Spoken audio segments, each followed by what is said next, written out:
most Nigerian politicians are unstable in whatever they say, in whatever they want to do, in whatever intention that they have. They are very unstable. What most of them do is that they read the room, they package what suits the room at that time, and deliver it to the people. That's how they catch the people's interest, and the rest is history. So the moment they find themselves in that position, what they said when they were looking for the votes is not what they are going to do, because what they said at that time is not what they meant.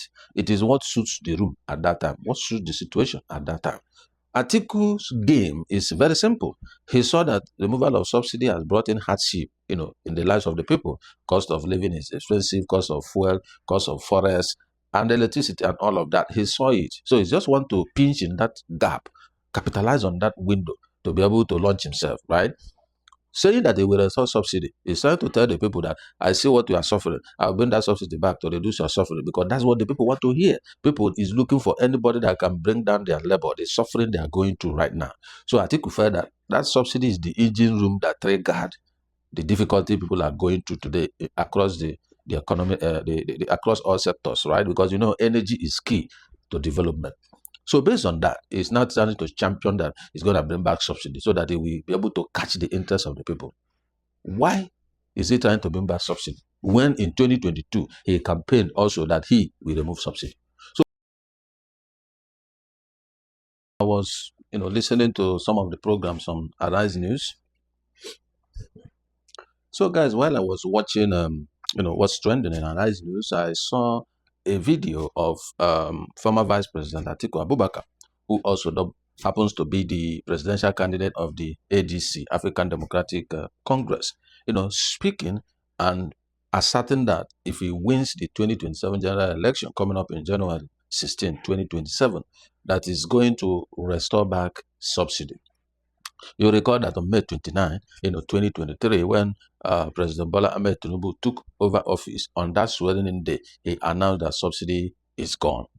And since then, it's been like that, in as much as there have been a whole lot of rumors or allegations that the NNPCL, from behind, we are also still subsidizing the petroleum product as at that time. Whatever it may be, let's keep it aside. But the fact remains that for every Nigerian today, subsidy is gone.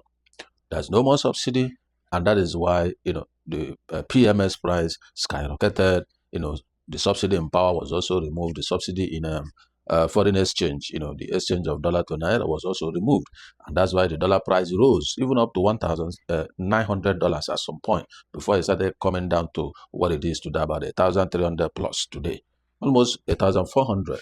So in the energy sector as well, the cost of electricity also rose. That forced them to create band A, band B, band C, band D, and all of those bands, which as of today, most of them don't even have, 10 hours of electricity as we speak.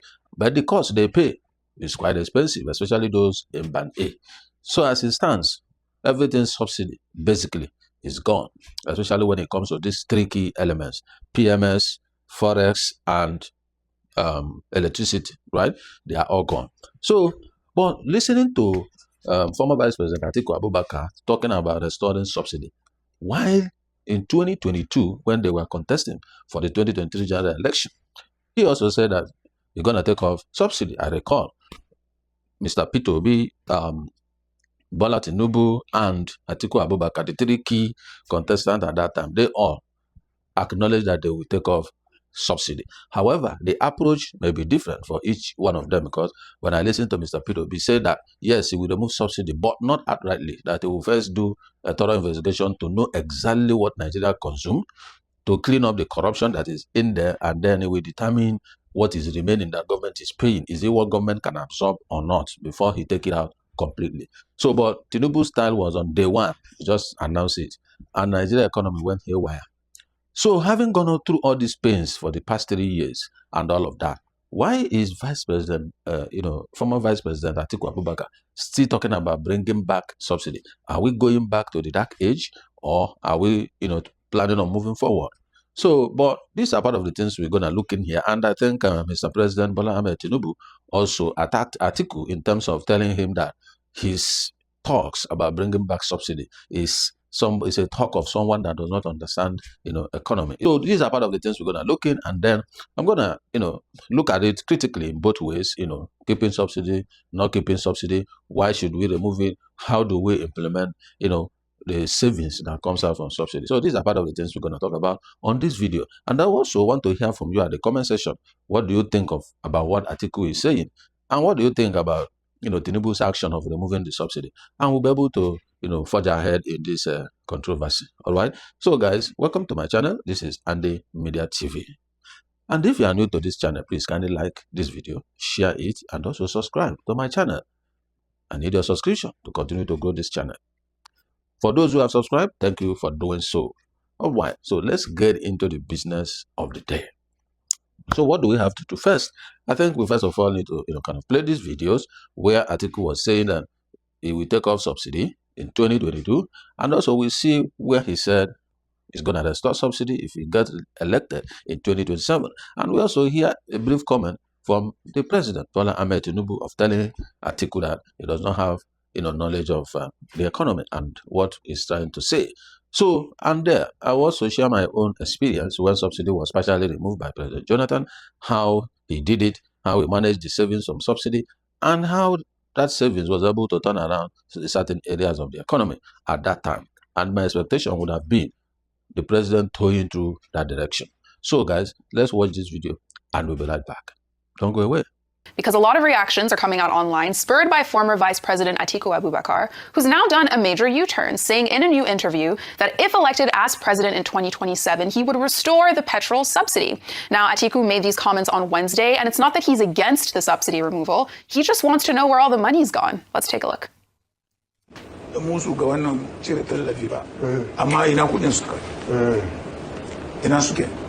ai da ya kamata a ce ai kudaden da aka samu an yi maganin talauci, an yi maganin rashin zuwa makaranta da sauransu, amma ina kudaden ai sace su ake yi. To da gidan kai nasara zaka mayar shi talaka, kuma duk wani wanda ya sace kudi zai mayar. idan ka dawo da tallafi na man fetur misali, ai dama an riga. Now, the controversy surrounding these comments has to do with the fact that the former vice president clearly stated during a 2022 interview here on Arise that he would remove the fuel subsidy if elected during the last race. And of course, we know the internet has a great memory. Let's play that clip. Let's talk about your manifesto. Looks like the subject of removal of subsidy is conspicuously absent in that manifesto. Is this an oversight? It's not an oversight, but I thought Nigerians have now come to accept my position on the issue. It is inevitable that it has to happen. I believe through negotiations again with the organized labor and also other sectors of the economy, that policy should resume and be completed.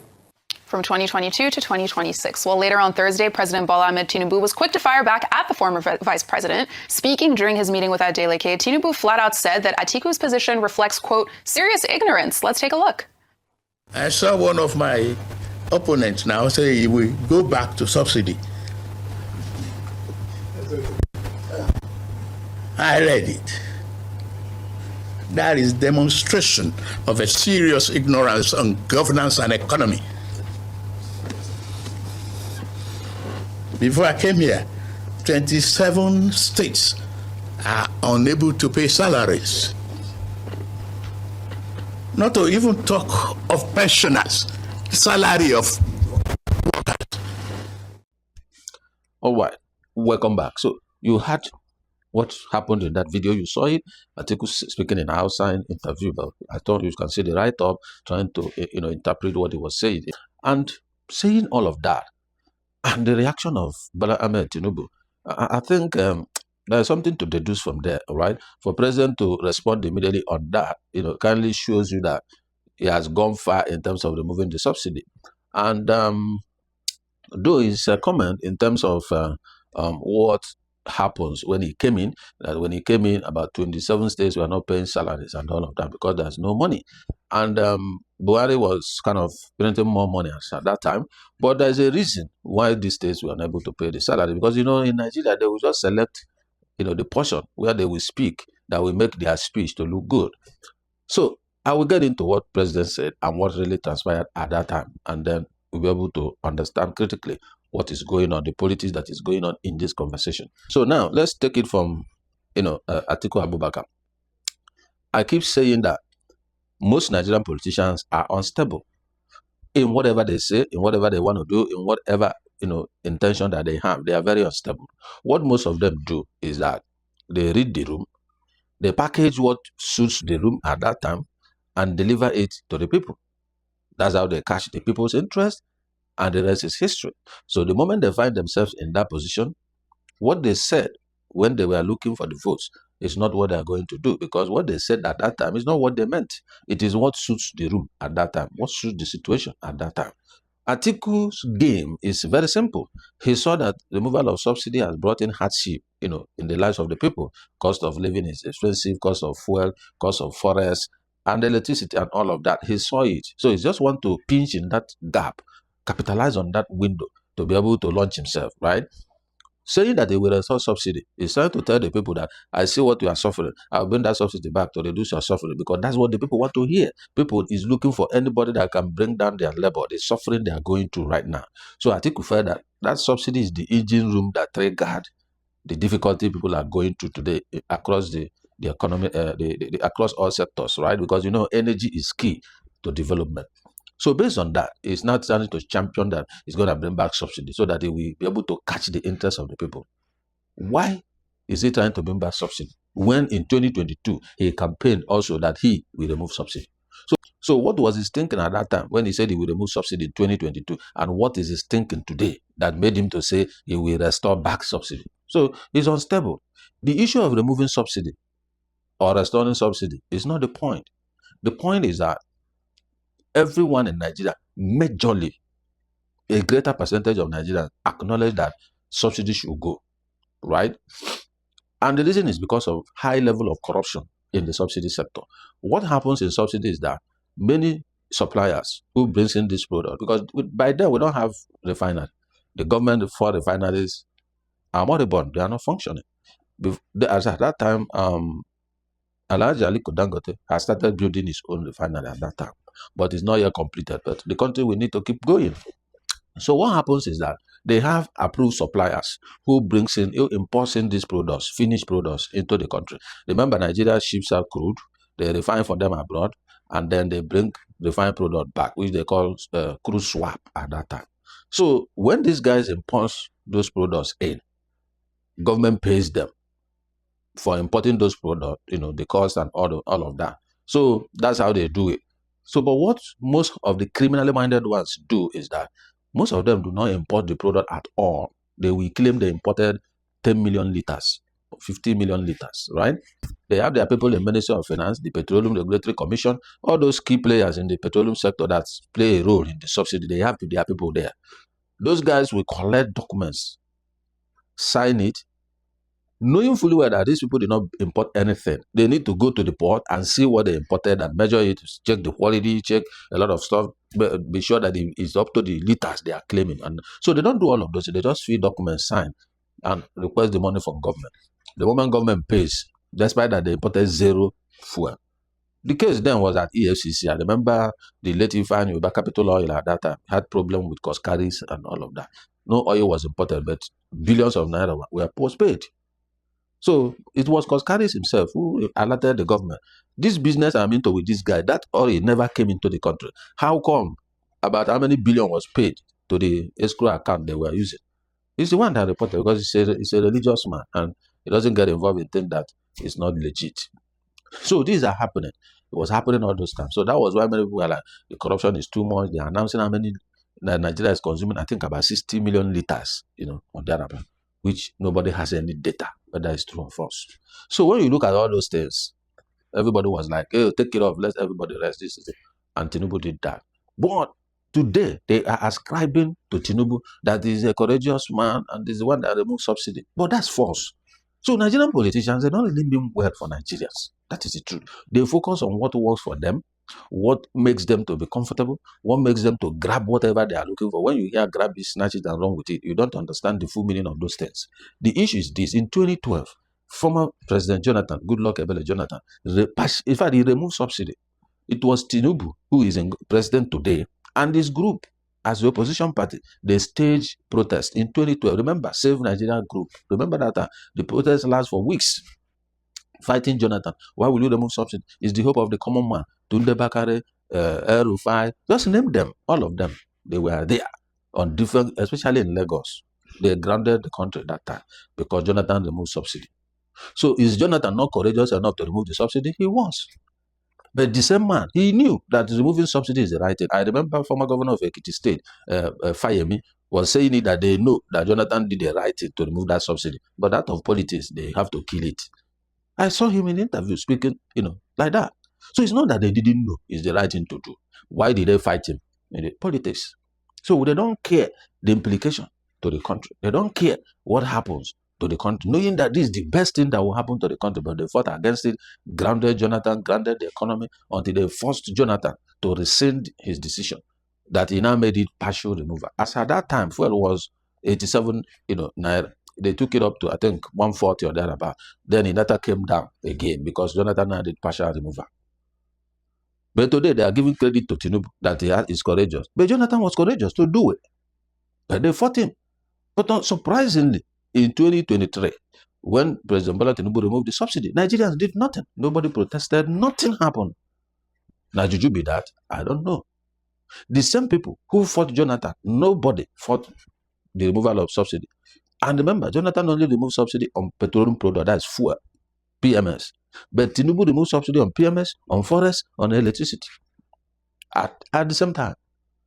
Nobody fought, nobody staged protests and all of that. Nothing. So it happens that probably the citizens have also taken to heart that it's good to remove subsidy. So the question, why did they fight against it in 2012?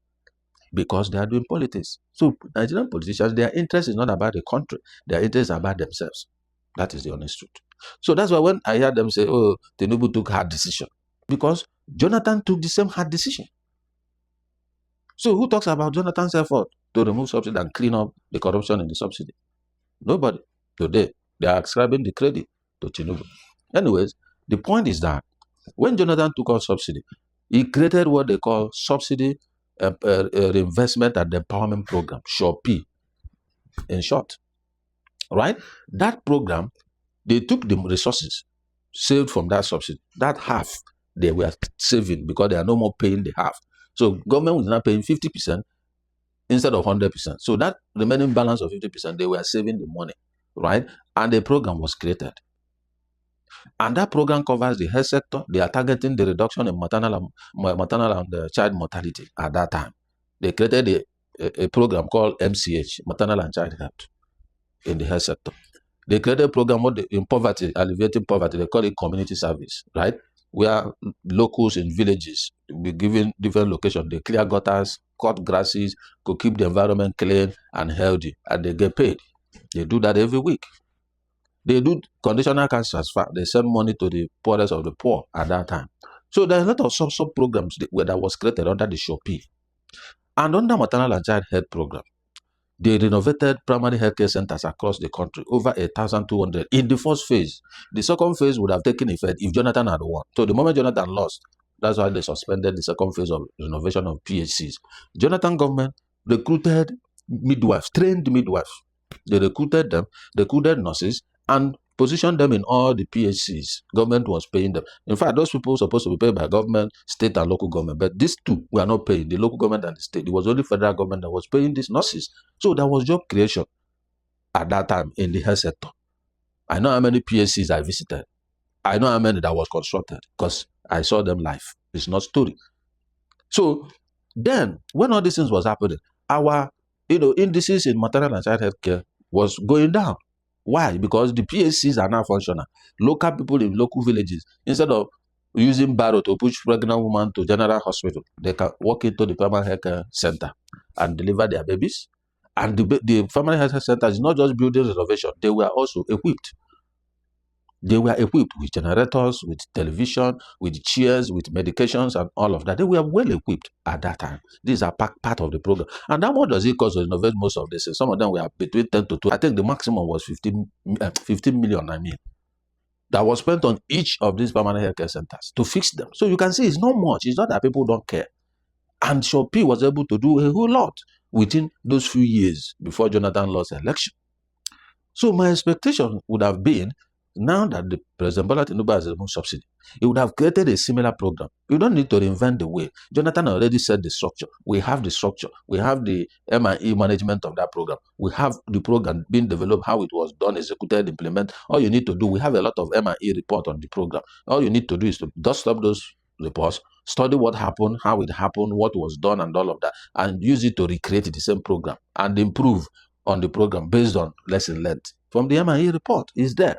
And this subsidy that was removed, it would have channeled those funds into such programs. But from what President said in that video, you can summarize it that subsidy was removed and the money given to states so that they can pay salaries. Let's just put it in summary like that, because it's a major reason from that video will focus more on now states can pay salaries because they are now receiving more money because subsidy was removed. So why will subsidy be removed only just to pay salaries? And the question remains, how many percentage of Nigerians are working for government? That is the question. How many? It's very few. How many million, employee does the federal government or state government have? If you put all their local, state, and federal government employees, they are less than 20% of the population. So, which means not all Nigerians are benefiting, as it were, for the removal of the subsidy, if it's all about to pay salaries. So, I think that even if the government want to support, make sure that states have enough resources to take care of their business, they would have said, it would have had a meeting with the governors, because the money is not federal government money, it's Nigeria's money, right? It would have had a meeting with the federal and local government people and say, hey, this is the savings from the subsidy, right?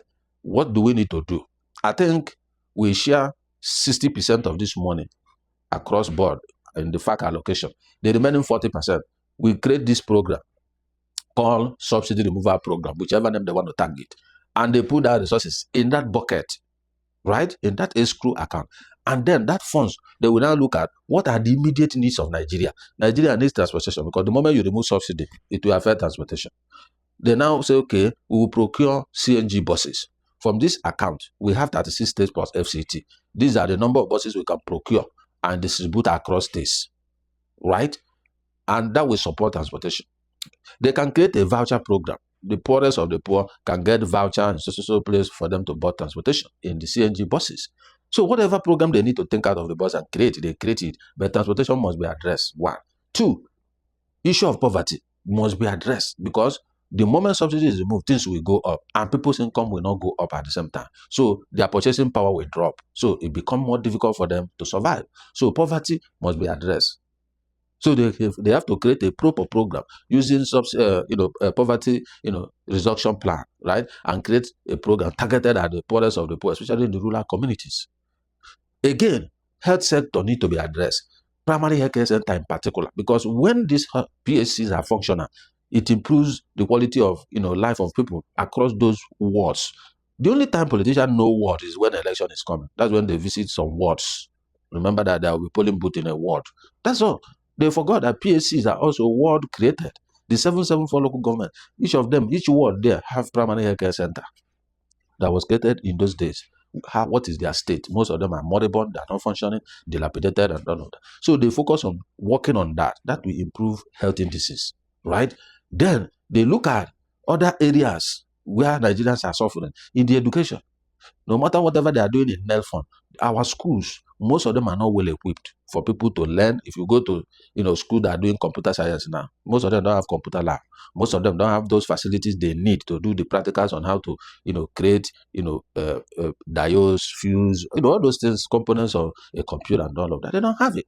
You go to technical education now, where they learn construction, people that do bricklaying, and they don't have the facility. People that mold block molding, they don't have the machines. I've been in most of the technical schools when I covered the education sector. So you see most of these things are not there. So these are part of the play. They can pull funds. But what did they do? They quickly created the New Hope ambassadors, whatever, where governors are moving their FAC allocation into the new funds, the New Hope ambassadors account. It was released. It was there on the news. Close to 800 billion have been saved in that account for campaign. But look at our country. The other day, dilapidated road in Edo State, there was huge traffic everywhere because the roads are bad. So these are part of the thing. Remember, during who was the president at that time? Is it Babangida or Abacha? I can't remember exactly. When they ran the PTF, I think it's Babangida, they ran PTF. And former president Muhammad Buhari was heading that PTF, Petroleum Trust Fund then. And they built quality roads. Most of the roads are even still existing now. High quality roads at that time. So it was from petroleum, resources that they created that fund, and they are channeling certain percentage into that fund and raise that money to build those roads. So the same subsidy removal, government would have used it to tackle internal roads, not working on coastal highways. We don't need that. What we need first is those local roads we are using every day in communities, connecting communities, bridges, different communities, especially those. If you go to Plateau now, where they are, having tomatoes, having potatoes and the rest of them, most of them, there's no road to bring out those products from the farm.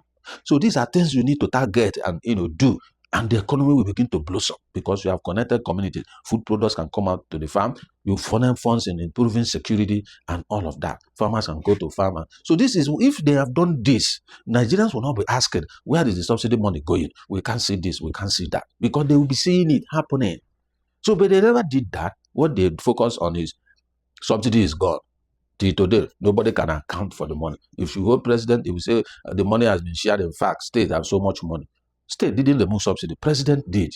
So that's why they're holding president accountable. But he cannot account for it because he doesn't have a specific program where that resources was channeled. Why should they be holding state government accountable for the subsidy they did not remove, but you removed? That is the point.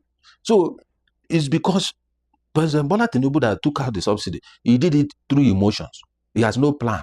What next? He just used presidential power to announce that subsidy is gone. He has no plan what to do with the resources of the subsidy. He has no idea which part of the economy is in deep need of survival, so that they will channel resources there to be able to do that. He's managing 31 governors as we speak. But what is the impact of having 31 governors when none of them is doing anything for their states, except that they are saving money for him to run his campaign? That is what it is. So you see, they have so much money. That's why they are so confident in the election, telling you it's going to be coronation. Because they believe that the money they have amassed already for the campaign, no other candidate have that money.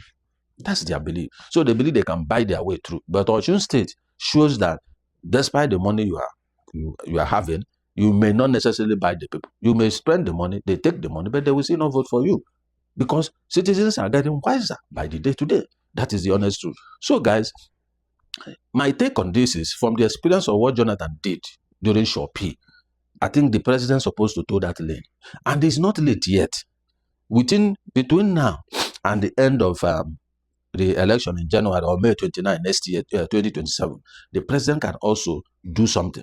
He can call the governors on a meeting and tell them, hey, you can see what is going on. The citizen, we need to win. You too, you need to return back as governor for the next 4 years. So what do we do? Let's create a program. They start doing something. That's still like how many months to May 2029? They can start doing something. Create a specific program. Channel some funds to it. Invest in those critical areas, especially our roads. Our roads. Go to many federal roads now. It doesn't function. You hear the minister say they have awarded this, awarded. All those things are to give people impression that they are doing something due to the election that is coming. How many of those roads they have announced, they have awarded now that you can see caterpillars or contractors mobilized? None. Just few of them is ongoing. But the new ones, they just announced few, say last month. Go and check. No mobilization yet, no nothing. Because they are doing all of that to win citizens, mind that they are doing something, tackling road infrastructure. So why is people trapped in Edo? Long queue. So which is dangerous. If anything happens there, many people will be victims. That is the point. So Atiku, talking about bringing back subsidy, personally, I don't subscribe to that. It's not supposed to even bring that topic anymore. You don't need to bring subsidy. People are already moving on without subsidy. What people need is that money saved from subsidy, channel it to the areas they are suffering now. Transport is one. Many people now in Lagos spend close to 5,000 a day to go to work. Go to Abuja, same thing and all of that. Even those who own car, to fuel the car now, the car they normally fuel 10,000 is now 50,000. Some even 100,000 to fill their tank. So what are you supposed to do? Create program on transportation for them.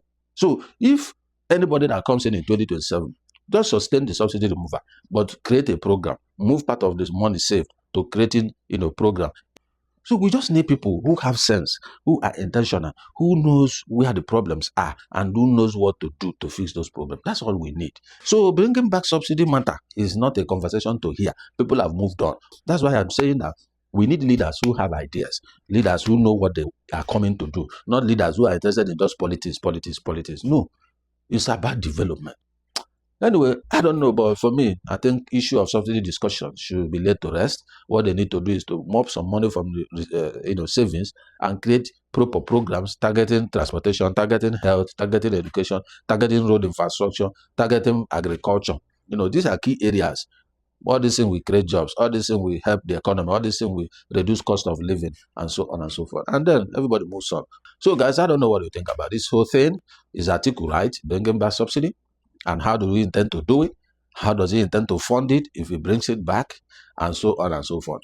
I don't think we need subsidy. Dangote is there producing petroleum product in our own country. And the deal they have with Dangote, the government is not even fulfilling it. They're supposed to be supplying him crude, all the crude he needs. And then Dangote will be able to refine and sell, to the Nigerians. But the point is the crude they're supposed to give him, they're not giving him all the crudes. That Dangote is importing crude from US and from other countries to even meet his production target. And now he want to expand the production from 650,000, barrels per day to over 1 million. So they can't even give him crude for the 650. Is it the 1 million they will give him? So look at that. So you can see the problems because they have already engaged themselves in different, joint ventures, cruise swap deals. They have even taken money up front that they spent during Buhari's time. They took so much money up front that they will now be supplying those people crude because they have taken the money ahead of time. So you can see that. So it's quite a big issue. At times when you are not inside government, you wouldn't know how bad things are. You wouldn't know how things are until you get it. Right? So, but when you are outside, you'll be talking from somebody that is outside, not seeing the real picture. But I'm telling you the real picture, what is going on and how it is outside. I've seen both sides. That's the point. And that's how things function in government. So, guys, my comment section is open for you. So, whatever you have to say concerning this, if you are supporting Atiku to bring back subsidy, well, you said so and tell us why. If you know subsidy is gone, let's focus on how to reinvest the proceed to better the lives of people. Tell us why you're supporting that view. And then if you think that they are doing all of this just to get the people's attention, that they are with the people when they are not with the people. Because the moment they go in there now, they won't even do what they are saying. They start doing something different. Because all these things is to catch crews and draw the people's attention to them to vote for them. The moment they win and enter, things changes. That's what politicians do. So don't be fooled. Don't be used. Don't listen to what they are saying. Look at the key issues. Campaign has started already, so you will still hear a lot of things. People catching in on the current state of the country to use it to market themselves. You will be thinking that they mean what they are saying. Go back to what they have said in the past. How many did they do? Think about how they are changing dynamics. Whatever suits the situation, they fall into it. That's exactly what they do. So, guys, don't be deceived. Keep your eyes sharp. Keep your eyes peeled. Be focused on who you think will run this country and lead us to where we need to be. So I'm going to let it slide there. But before I leave, if you are new to my channel, kindly like and share this video and also subscribe to my channel and put on a notification bell so that when my next video drop, you will be among those that will be notified. You just get the alert. It's PPPP. I see the hot. I'll see you in my next video. I'll be signing out. Thank you for watching this video. See you.